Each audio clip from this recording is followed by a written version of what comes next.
Over the next 6 to 8 years, the state of New Jersey will invest an estimated $8.6 billion in its future, in its children, through a comprehensive statewide school construction and renovation program. This program, one of the largest in the nation, will provide state-of-the-art educational opportunities on an equal basis to all the state's children. This massive effort to bring the places where children learn into the 21st century is the responsibility of the New Jersey Schools Construction Corporation, NJSCC. On behalf of the New Jersey Schools Construction Corporation, I'd like to welcome you to this job site, one of the more than 1,300 school projects we will be undertaking. We are making an enormous investment in our future by bringing our schools up to 21st century standards, so that all the kids of the state can have equal opportunities to learn and prosper. This is important work, and we take our mission very seriously. It is our duty to make certain that the taxpayers of New Jersey receive the most cost-efficient and effective school construction program possible. We need your help in making this a quality job, where we do things right the first time, and a safe job, where everyone on and around the job goes home safe. On many of these projects, we will be working around school children. It is your responsibility to conduct your work in a safe manner, not just for your own sake and that of your fellow workers, but also for the sake of the children. On all School Construction Corporation job sites, education is the top priority. So in those cases where schools are occupied during construction and renovation, we will work around education and not the other way around. You will be helping create the future by building the best schools you can, schools that will last and will function for many years to come. Welcome to our project. Safety is a key part of the mission of the Schools Construction Corporation. Schools Construction Corporation has strict safety standards that every worker is expected to follow. These standards often exceed OSHA standards, the minimum requirements everyone must follow by law. You'll find the OSHA standards for your trade in this book, and we expect you to follow these standards. Workers who don't follow OSHA standards and the Schools Construction Corporation safety plan will be barred from the site. The project manager on each of our job sites develops a safety plan and then makes following that plan part of the requirements for all contractors and subcontractors. Watching this video is part of that plan for your job site. There may also be toolbox meetings and other ways the Schools Construction Corporation discusses safety requirements with you on a regular basis. In many cases, you'll be working around children. Special care must be taken to protect children from the dangers around construction sites. All contractors and subcontractors must provide an environment free of recognized hazards during construction and renovation activities. The Schools Construction Corporation policy forbids fraternization between workers and students.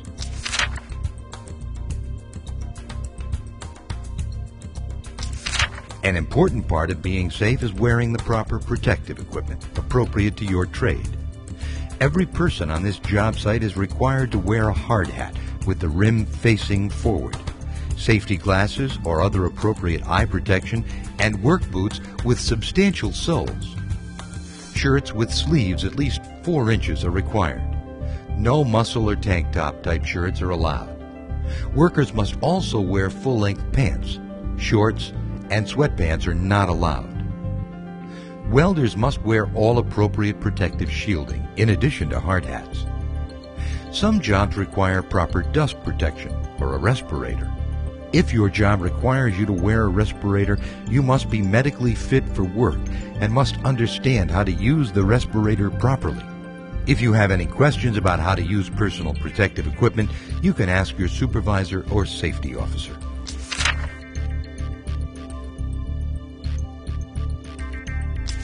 Some kinds of construction activities require pre-planning, and a plan must be submitted to the safety officer for approval prior to the start of that activity.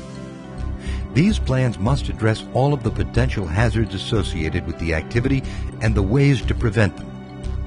Steel erection, roofing, confined space work, and utility relocation are examples of non-routine activities that require pre-planning.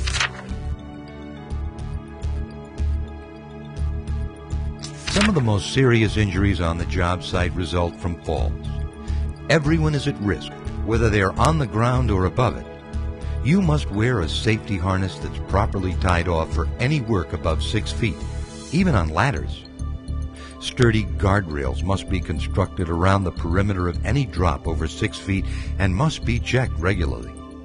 Scaffolding must be secure and protected with guardrails. Ladders and stairs must be secure and stable, and all floor holes must be protected. If you see any violations of these policies, you should report them to your supervisor or to the safety officer.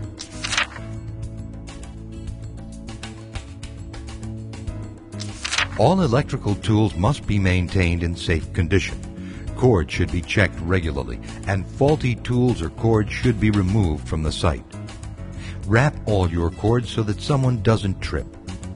Use ground faults on all circuits. And remember, only licensed electricians are allowed to access breaker boxes.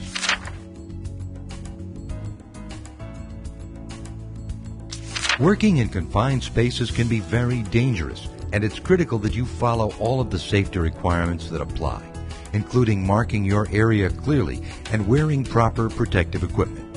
Excavations pose another underground hazard. All excavations and the areas around them must be inspected daily by a trained person. Cranes also create hazards. Always look overhead for loads.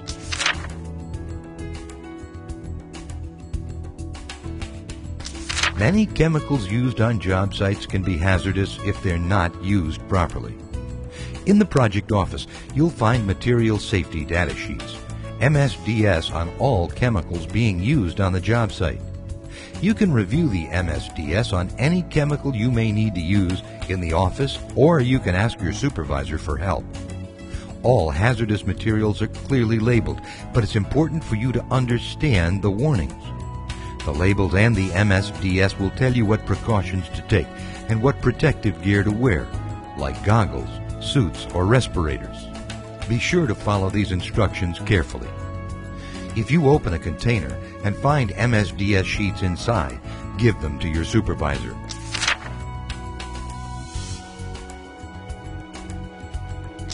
Lifting and carrying improperly puts you at risk for injuries of your soft tissue in muscles, ligaments, tendons, and discs. Although it may seem like an injury occurs suddenly, it's probably the result of putting your body at risk over time. Be sure to practice proper lifting and carrying techniques. Lift with your head up and your back arched. Use your abdominal muscles to carry the weight, not your back. And keep the weight close to your body. Practice good lifting and carrying techniques wherever you are, even at home. NJSCC has a zero-tolerance drug and alcohol policy. Simply put, if you're under the influence of alcohol or illegal drugs, or have them in your possession, you're fired. No second chances.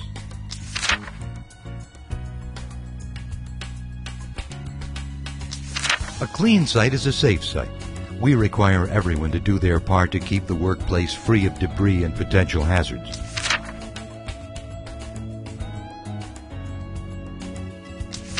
Even though we do our best to maintain a safe site, accidents can still happen. If you are injured, no matter how slightly, report your injury to the project trailer. If you witness an emergency, call 911 from the nearest phone. Then report the emergency to the project trailer. In the rare event of another kind of emergency, like a fire, bomb threat, or weather event, you will hear an alarm. Clear the area immediately and report to your supervisor. If the school's construction corporation believes you're missing, we will send rescue personnel to find you, so be sure to check in with your supervisor or you could endanger the life of a rescuer. The school's construction corporation performs regular safety audits to make sure that all contractors and subcontractors are following proper safety procedures. If you're found in violation of the safety policy, you will receive a warning so that you can correct the unsafe practice. If you continue to operate in an unsafe manner, you will be banned from the site. As you see, the school's construction corporation takes safety very seriously. It is your responsibility to work safely and to follow all safety procedures. With your help, we will have a project without injuries to workers, children, or teachers, and we will build 21st century schools for 21st century leaders. Thank you for being part of the team.